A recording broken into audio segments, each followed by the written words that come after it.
Hello third graders, welcome back to another Read Aloud Corner with Miss Laura. Today I have a beautiful book called Monsoon by Uma Krishnaswamy and pictures by Jamel Akib. Very quickly, I wanted to turn to the back because in the back there is a whole page that tells us a little bit more about monsoons. Some of you might already know about monsoons, but I thought reading a little bit about them right before I get to the story would be helpful. So, about the monsoon. The word monsoon comes from an old Arabic word, mausim, meaning season. The monsoon is a season of rain. For a monsoon to happen, you need blisteringly hot land. Heated air rising off the Earth's surface makes room for strong, wet winds to sweep in from the ocean. The winds in South and Southeast Asia blow from the northeast in winter and the southwest in summer. When they pass over the Indian Ocean and the Arabian Sea, they pick up moisture, getting wetter and wetter. Clouds form and are whirled along. Sometimes migrating birds catch a ride too. The Earth's rotation causes the winds to bend in giant swirls. Where mountains and landforms block the water-laden winds, rain squeezes down in great sheets. Northern India and parts of eastern Malaysia get heavy rain from June through September from the southwest monsoon. The southernmost parts of India, Sri Lanka, and most of Southeast Asia get their rain from the northeast monsoon between November and January. So, we're in April, right? So the monsoon season has technically ended. Monsoon rains are strongest and most powerful in India and nearby countries and in Southeast Asia.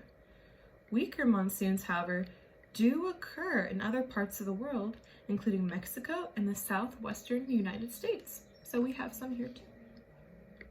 In India, the monsoon rains help food crops grow, but the rain also grows art, music, and stories.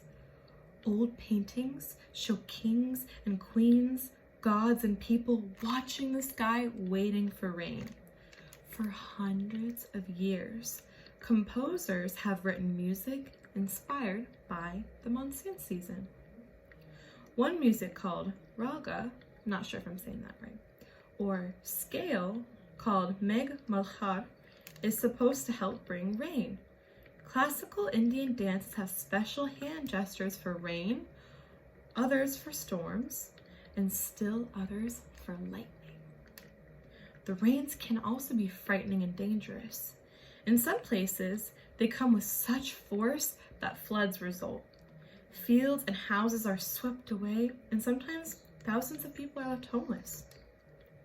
Traffic is forced to a halt for days in cities and towns. Businesses have to close. But if the rains don't come at all, the crops will die and there will be no rice, no wheat, and no food. And so the monsoon is both loved and feared. So a monsoon is a really big storm. They happen during certain parts of the year, in certain parts of Asia, and there's also some in places like Mexico and the United States in certain regions. It's this wind, rain, flooding, and something I also said was they are both loved and a little scary, right? So that is a little preview of what a monsoon is. So let's go ahead and start.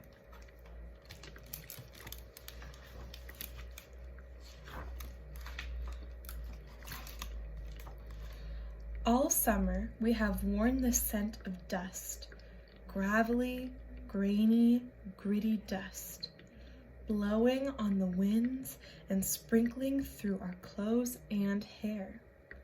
At breakfast, Papa says, when the monsoon rains arrive, they'll wash this dust away.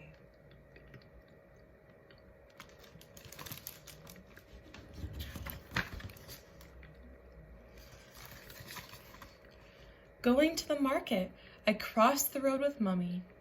We need tomatoes, she says, and maybe some beans. We pass the old tea stall. It clatters with the chink of cups. hums and thrums with wondering and worry. Will monsoon rains come soon? The radio crackles with news of rain showers by the sea, but that seashore is far from us. You can imagine how lively this market is, all the different sounds. Mummy sighs. She watches the sky, and she has questions. How much will it rain? How fast? How hard? She worries about floods, and so I worry too. Has that ever happened to you? Somebody else is worrying about something, and then it makes you start to worry?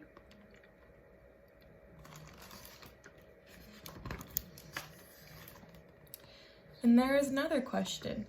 No one dares to ask it. It hangs in my mind as the cry of the crows in the old neem tree hangs in the dust-pink air. What if they never come, those monsoon rains?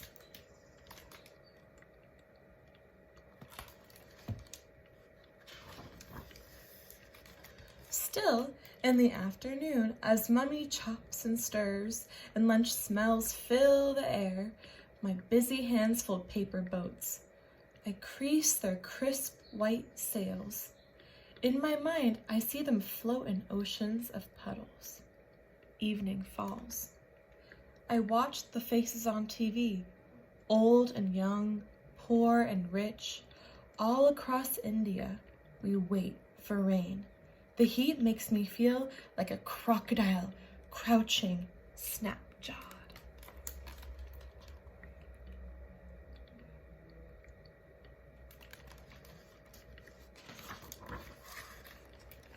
When Papa comes from work, I run down to meet him.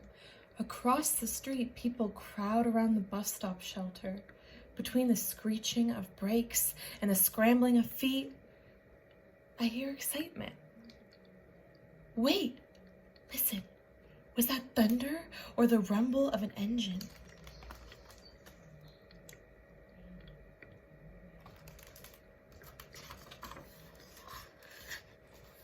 At bedtime, Nani tells us tales of when the monsoon was wetter, fuller, longer, back in the days before fields gave way to city streets. I listen till her stories fade to dreams.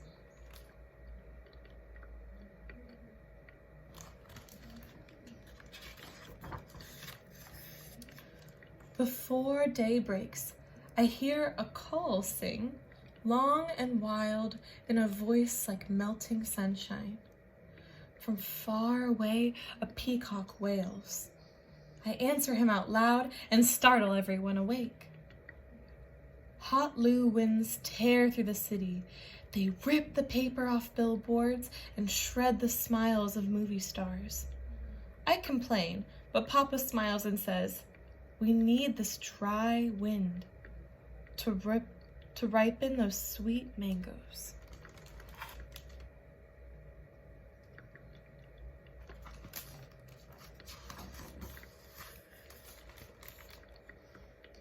Waves of heat dance upon rocks and shimmer over rooftops. But by the afternoon, long gray clouds begin to trail across the sky. Nani says, "You'll see, when those partridge feather clouds arrive, the monsoon rain will follow." "Can we go play?" I ask. She looks up at the sky. "Don't take too long."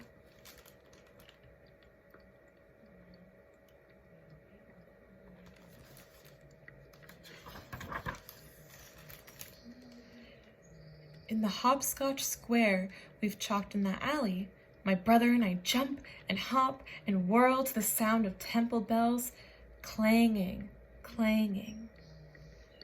3 forward and 3 back, and no stops in between them will make it rain, my brother says. "That's silly," I tell him, but I try it anyway.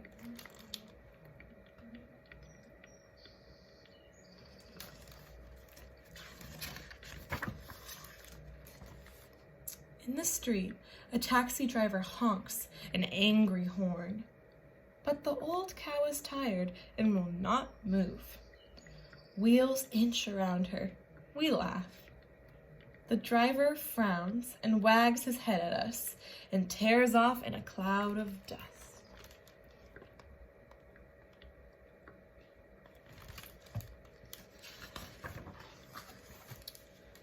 As we head home, the sky is filled with full, fat clouds. The wispy feather trails are gone. From far away, thunder pounds, a giant heartbeat.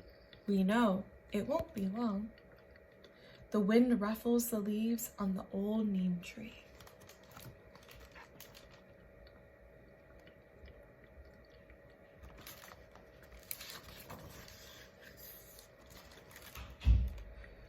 The newspaper man swishes plastic bags over the day's headlines. Suddenly, it is still. A stillness filled with the scent of ripe mangoes, with promises of dampness in the air. Have you ever felt anything still in the air? When you know it's about to rain, maybe? Then, oh, the rain, the perfect rain, the stretching, sweeping sheet of rain storms down. Umbrellas turn into walking forests. I sigh, and my sigh rides up to the sky. The raindrops make me laugh out loud, thudding on earth and rooftops and on my skin. How do you think they feel about the monsoon? Go ahead and make a prediction. Mummy and Nani cross the street to clink a coin at the feet of pot-bellied Ganesh, god of beginnings. Rivers gush along yesterday's roads. I dance with the joy of earth's sudden sweet scent. Have you ever danced in the rain?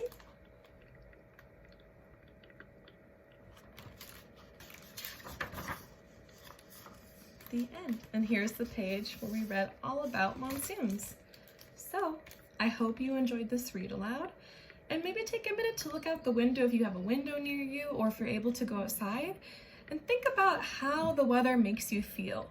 So before, I remember we all talked about our favorite types of weather. Some of you said you love sunny days, some of you love the snow, some of you love rain or feel better when it's colder.